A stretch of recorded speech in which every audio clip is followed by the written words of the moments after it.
Thank you for joining. I'm Sheri from Sunflowers and Petals. Today we will be talking gravel. If you like what you hear, be sure to hit the like button and also subscribe. I'm excited to have with me pro cyclist Kae Takeshita. Welcome, Kae. Hi, Sheri. It is wonderful to be here. Thanks for the invite today. It's great to have you. So you grew up in Japan. Tell us about how cycling culture is different there than it is in the US. So in Japan, cycling is a form of transportation. Every household has a bicycle. We ride to go to work, go grocery shopping, go to school, go to a friend's house.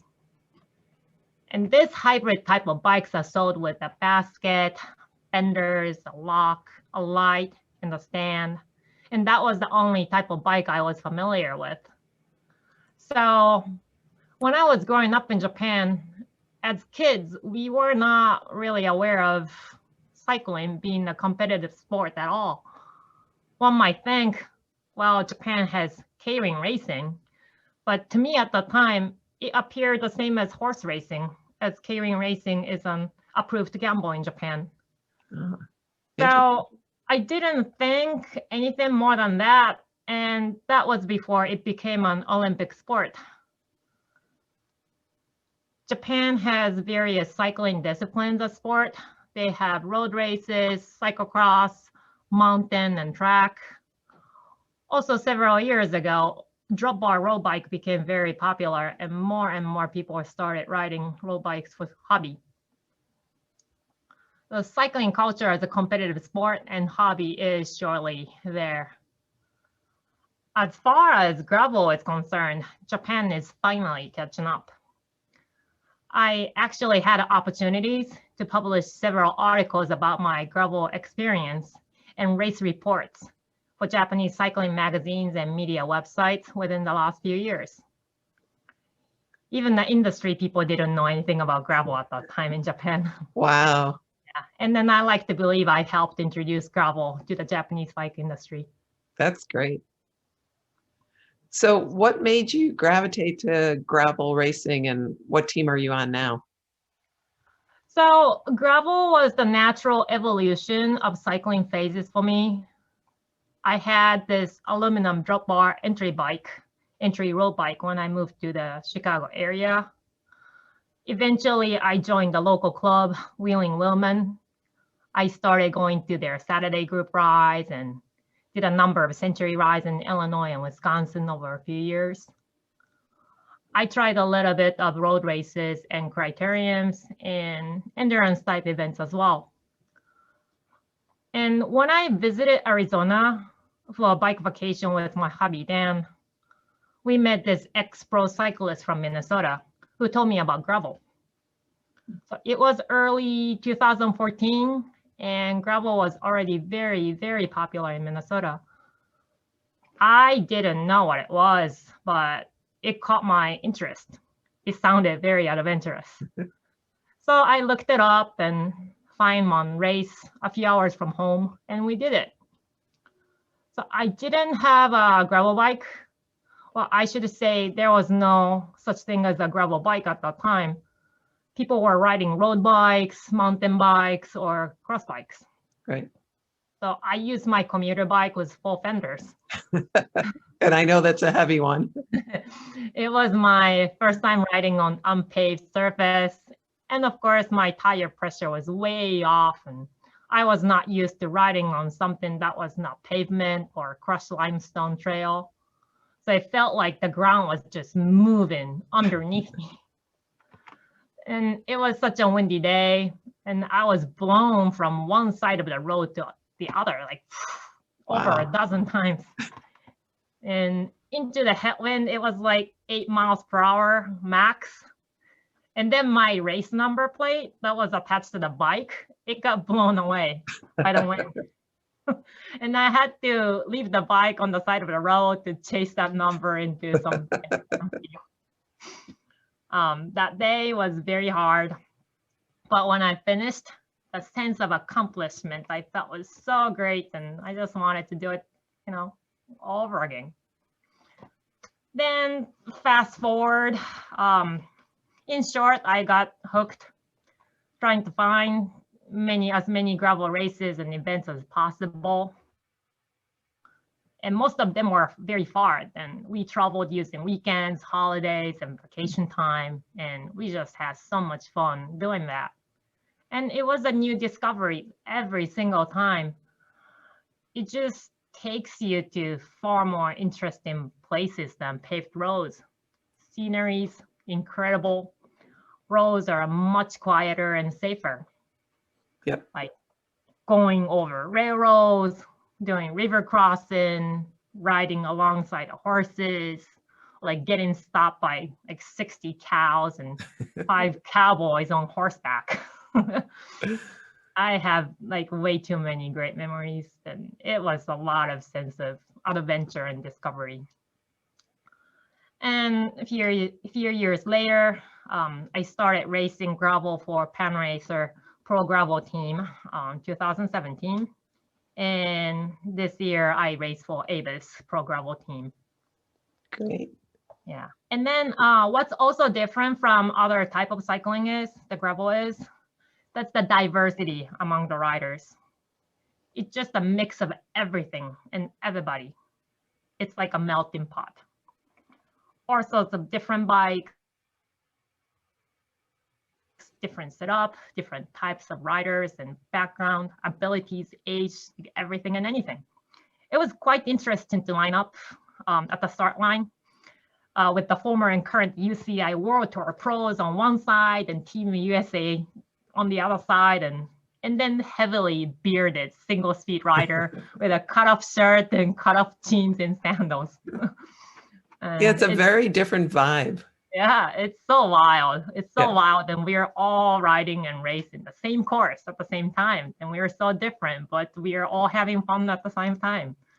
So feeling of the gravel community is so warm, very relaxed and welcoming, very inclusive. It's like gravel family. That's great to hear. So let me ask you, what are some of your go-to items that you take on every race? And is there anything unusual or kind of like your secret pleasure that you take with, like gummy bears or something like that? Other than my standard tool and repair items and the type of food I like to eat, it all depends on length and type of gravel and terrain and weather. But if I know for sure that my bike is gonna get caked up with like mud, the type that gets stuck in between tires and frame, and you can't pedal anymore, that kind of mud, then I take a paint stick, the long, flat, like wooden stick, so I can just get the mud off from my bike without looking around for a suitable stick out there. But other than that, I may just be carrying more spare parts, may even take a battery charger depending on how long I might be out there. Well, that kind of leads us into the next question. In races like DK 200, you had to be your own bike mechanic and at times kind of MacGyver, trying to jerry-rig, change fixes and things like that. Should someone who's getting into gravel riding or racing learn to fix everything on their bike, or are there a few things that you should just need to know?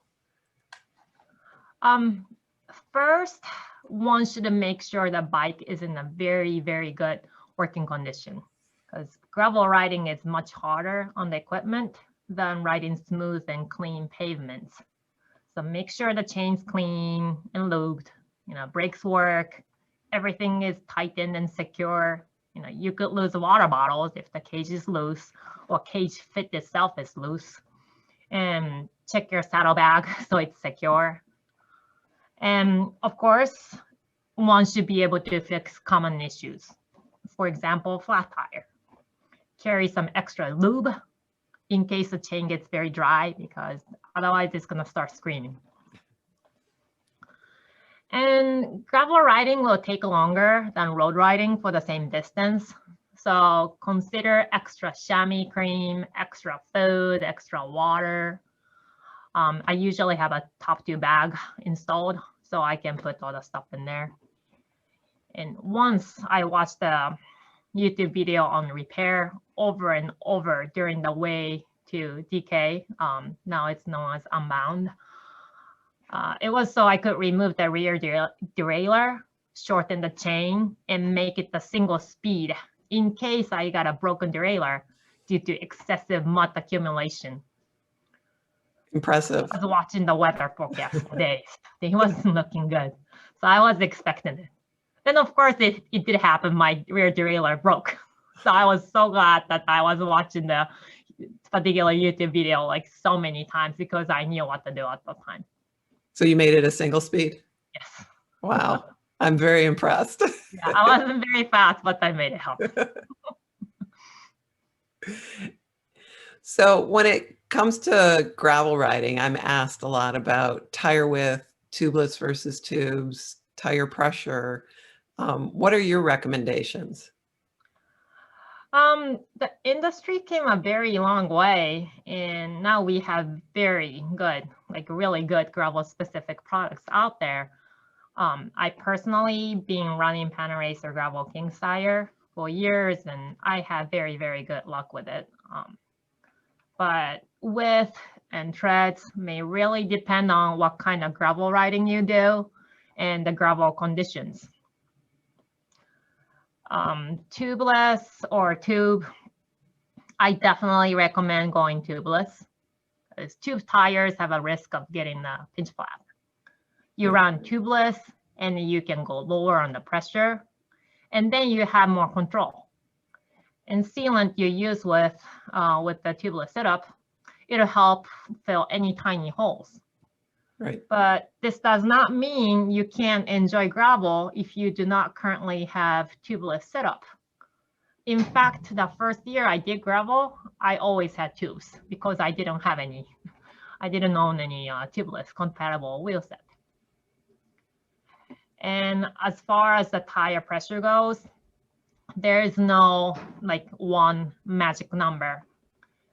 If someone is the same weight, rides on the same bike, wheels, using the same tire on the same terrain, in the same riding style as me, then I would feel comfortable recommending the exact pressure I use.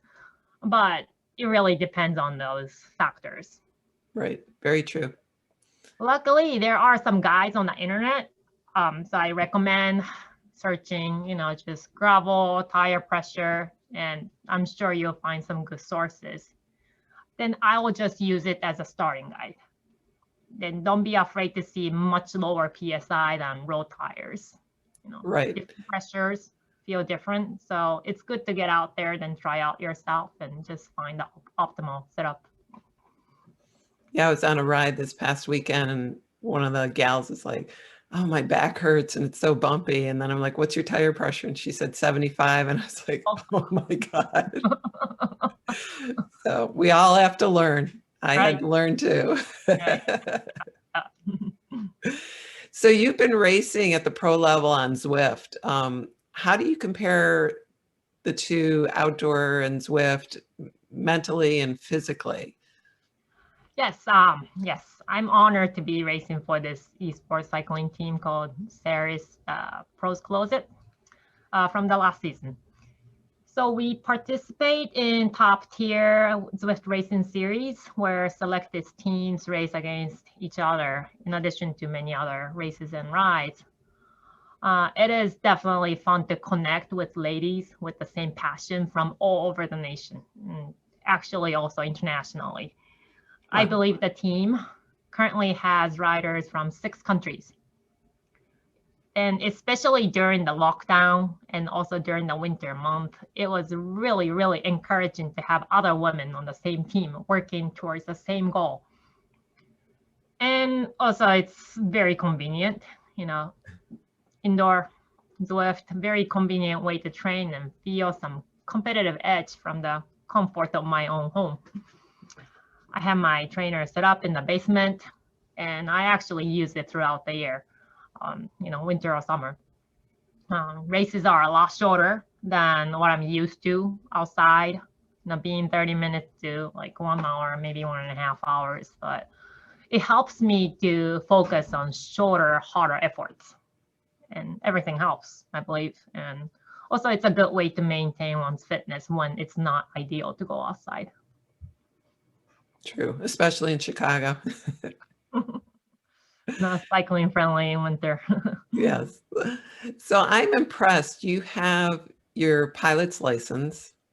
There seems to be a synergy between biking and flying. They both provide, you know, the freedom and adventure. Is that what drove you to pick up both hobbies? Yes, of course, there is a passion for both to me. Piloting is a fulfilling and very addicting passion. In fact, I came to the US for aviation program just because I wanted to be a pilot. And cycling brings the same sense of adventure and camaraderie too, plus freedom, self-fulfillment, for sure. So Kai, thank you so much for your time today. If you had one piece of advice for a woman interested in gravel riding or racing, what would it be? Well, it's always a pleasure. Thanks for having me, Sheri. Um, so the thing I would stress is that stick with it. Start out within your comfort zone and be patient with yourself because it is a process. Think of it as a new journey and just enjoy the ride. Great advice. So thanks for watching another Sunflowers and Petals video. If you enjoyed this video, click the like button below and be sure to subscribe and enjoy the ride. Enjoy the ride.